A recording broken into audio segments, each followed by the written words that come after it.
C'est quoi le cinéma? Le cinéma, c'est un art éminemment populaire qui rassemble dans une célébration partagée toutes les populations, sans distinction de classe sociale, des origines ou de la couleur de la peau. Donc c'est un art qui transmet une culture, des valeurs communes partagées.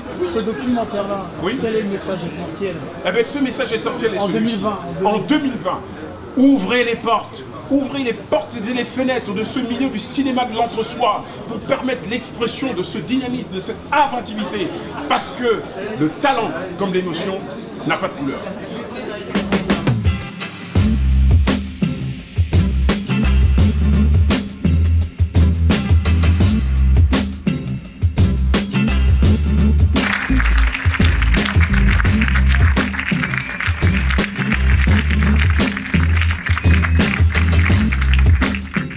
D'entendre les commentaires et qu'on me donne des idées sur comment je dois faire pour améliorer la visibilité. Voilà. J'ai pas grand chose à dire, on va juste écouter les avis et les idées pour pouvoir mettre en œuvre assez rapidement et régler ce problème. Donc on essayé avant, j'espère contribuer à la... On viendra vous voir, monsieur. Voilà, n'hésitez pas à venir me voir. C'est pas tombé dans l'oreille de... Écoute, merci encore, et puis j'espère que ça sera diffusé le plus largement possible, notamment ici en Hexagone, je crois que c'est par là que ça se décide, ça. Voilà, et moi je serai là pour pousser là où il faudra. Merci beaucoup. Ça me blesse beaucoup. Non, en fait, c'est un film qui est utile et nécessaire. Et il a fait un travail de recherche, d'approfondissement. C'est vraiment une belle œuvre. Voilà. Moi, je suis fier de ce qui a été dit, de ce qui a été édité. Et j'espère que ça va bouger, tout simplement. Voilà. Moi, j'étais super impressionnée par ce travail qui est très divers, aussi bien historique, sociaux, acteurs, scénaristes, et je suis hyper contente de voir qu'il y a toute une nouvelle génération qui se mobilise, dont toi. Oui, enfin rapidement quoi. Non mais pour rebondir sur ce que disait Marine, il y avait notamment ce passage-là, on en entend parler, mais le passage notamment sur les films coloniaux. Cette partie de l'histoire qui est un peu effacée, je trouvais ça très intéressant et ça va faire notamment, je pense, ça va faire avancer et ça aide à poursuivre la réflexion justement sur le regard qu'on a dès l'écriture des personnages racisés dans le cinéma. Parce que j'avais jamais vu sous cet angle en fait. Effectivement, on a eu nos films coloniaux qui ont été mis sous le tapis, comme les films de propagande nazis ont été aussi mis sous le tapis. Et il y a ce monde, ce cinéma qui continue de se créer, comme si ça n'avait jamais existé, alors que c'est là en fait, c'est qu'il faut en discuter, comme il faut discuter de l'histoire, qu'il faut discuter des colonies, et ça c'est vraiment intéressant dans le documentaire. Même parler de métissage et pas de diversité, ouais, c'est tellement bien. C'est ça.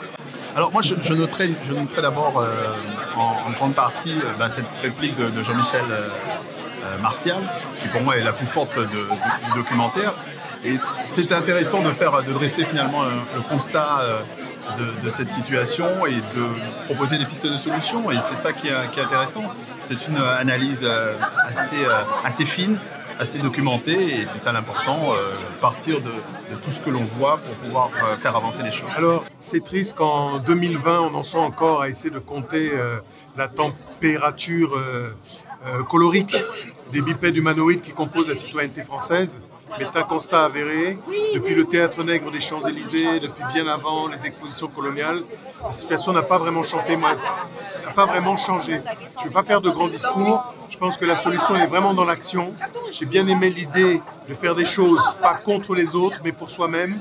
Je ne crois absolument pas à cette intégration par une velléité politique ou une espèce de prise de conscience des créatifs qui allait intégrer toutes les pousses de la citoyenneté française dans leur diversité. Je pense que c'est à nous, d'abord, d'organiser une meilleure fluidité dans les projets, de synergie de compétences et encore une fois de plus, dans l'action. Je dirais que le film dit avec beaucoup de force ce que nous pensons tous et ce que nous disons tous. C'est-à-dire que nous aimerions que nous ayons en France un cinéma en couleur, alors que souvent il est plutôt, non pas en noir et blanc, mais en blanc et blanc. Nous avons des artistes de talent qui sont reconnus dans le monde entier. France Zobda est extraordinaire, Rosanne Palsy a fait tourner Marlon Brando, elle fait partie de l'Académie des Oscars. Nous avons des acteurs noirs internationaux sauf en France. On dirait que c'est en France qu'ils ont le moins de perspectives, alors que le monde entier les reconnaît. C'est cela qui doit aujourd'hui changer. Et à juste titre, le documentaire pose à la fin la question du quota. Et je trouve que c'est une très bonne question. Pour ma part, je soutiens cela parce que la politique d'égalité doit pouvoir se mesurer. On ne peut pas éternellement malheureusement rester dans une politique de l'autruche en disant on est pour l'égalité mais on refuse de savoir si les choses s'améliorent. Sauf à être hypocrite, sauf à être une autruche, mais moi je ne suis pas une autruche et je ne souhaite pas être hypocrite. Par conséquent, il faut des quotas, il faut des chiffres. C'est un combat que nous menons depuis des années au cran et je suis très heureux que Blaise ait aussi posé cette question avec la force qui caractérise ce documentaire. C'est la deuxième fois que je vois le film. Ah, d'accord. Je l'ai déjà vu. Et le deuxième visionnage m'a autant frappé que le premier.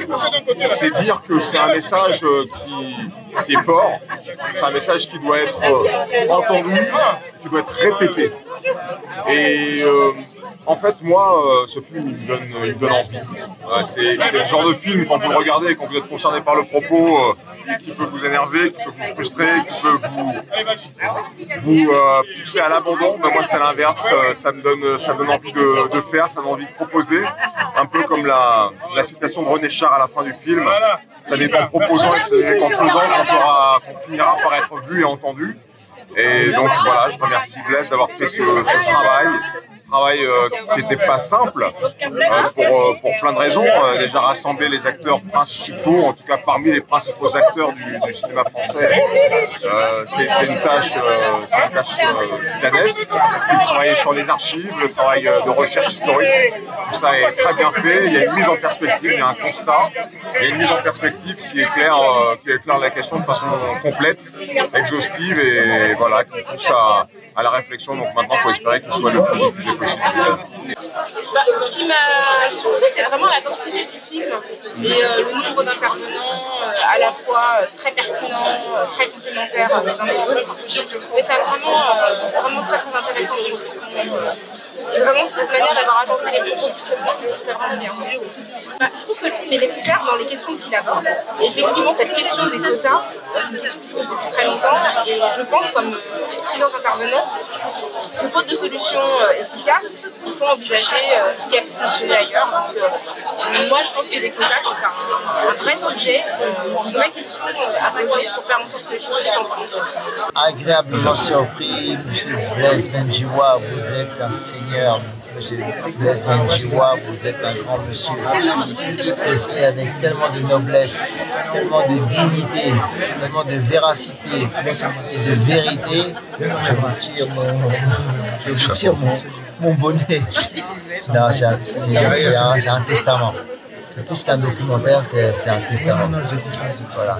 Alors, voici ce que j'ai raconté à tous les médias qui m'ont interviewé. Je leur ai dit que ce documentaire est tranchant par rapport aux autres. Parce que moi, j'en ai fait des documentaires, on m'a interviewé, on fait blablabla, et moi j'ai dit ouais, j'en ai marre. Aujourd'hui, au bout de 15 ans, 10 ans, je pense que là où tu étais très fort, c'est que tu as interviewé des gens qui ont des carrières très fortes. Et du coup, à la fois, ils sont encore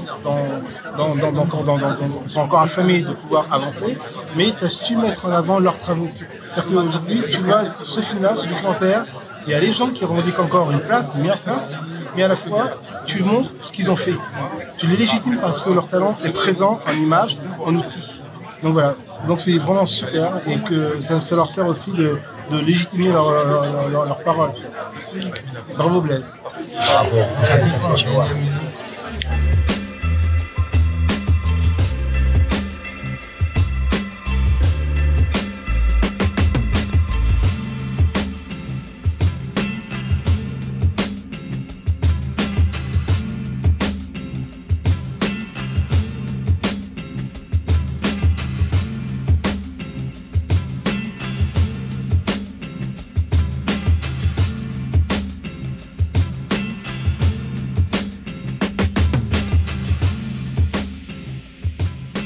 Merci d'être venu et à très bientôt.